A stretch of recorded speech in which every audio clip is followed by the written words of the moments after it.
आज हम लोग क्लास 7th का सिविक्स पढ़ेंगे, सेकेंड पार्ट।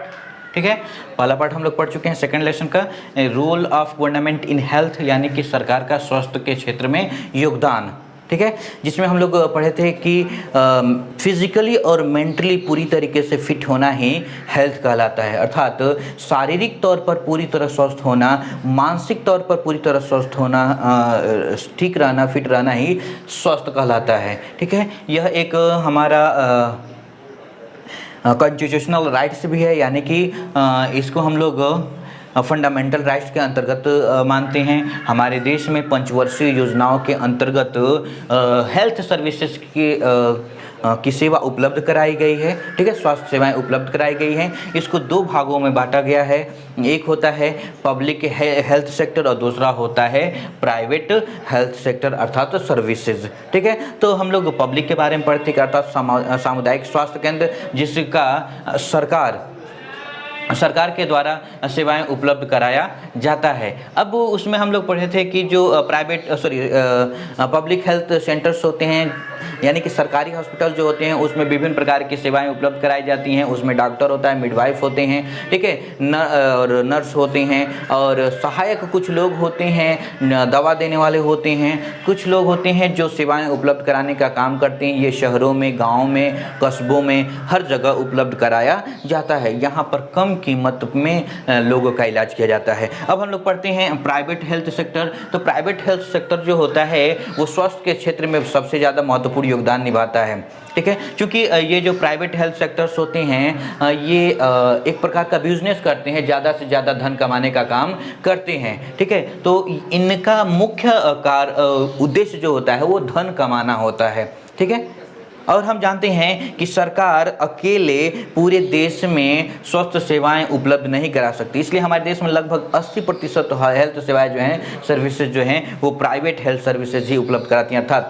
जो प्राइवेट सेक्टर्स हैं वही सेवा उपलब्ध कराती है, स्वास्थ्य उपलब्ध कराती है।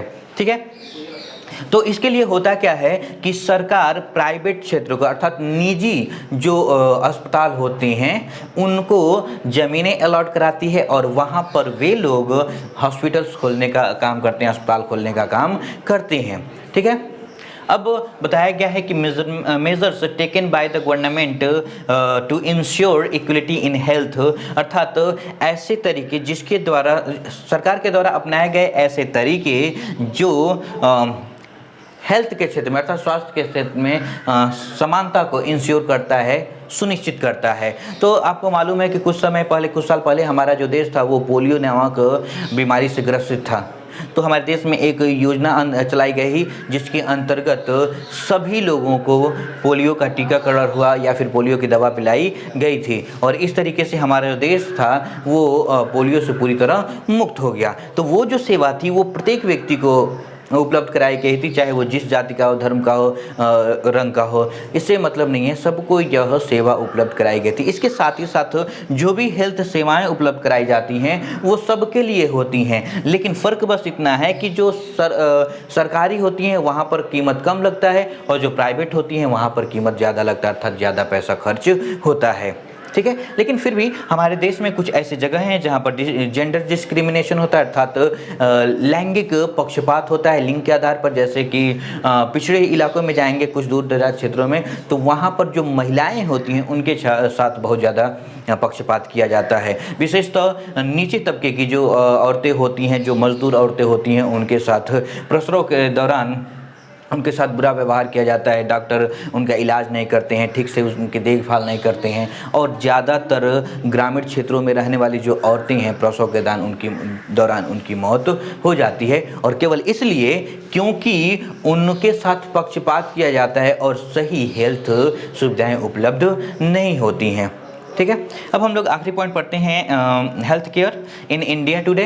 तो भारत में स्वास्थ्य सेवाएं उपलब्ध कराने का काम सरकार का है, और सरकार यह इक्वली सबको एक समान उपलब्ध कराई है, लेकिन फिर भी, ठीक है, सभी को यह हेल्थ सेवाएं प्रॉपर अर्थात बराबर मात्रा में नहीं मिली हैं, क्योंकि सभी लोगों की आर्थिक स्थिति एक समान नहीं है, और आर्थिक स्थिति के आधार पर ही आज भी लोग हेल्थ सेवाएं प्राप्त नहीं कर पाते हैं। जिनके पास धन होता है वो सीधे प्राइवेट हॉस्पिटल्स में जाते हैं और अपना इलाज अच्छे से करा लेते हैं, लेकिन जो गरीब हैं, जो आर्थिक तौर पर कमज़ोर हैं, वो अपना इलाज नहीं करवा पाते हैं, जिसके कारण हमारे देश में आज भी जो हेल्थ के क्षेत्र में जो इक्वलिटी है वो नहीं आया है, समानता नहीं है।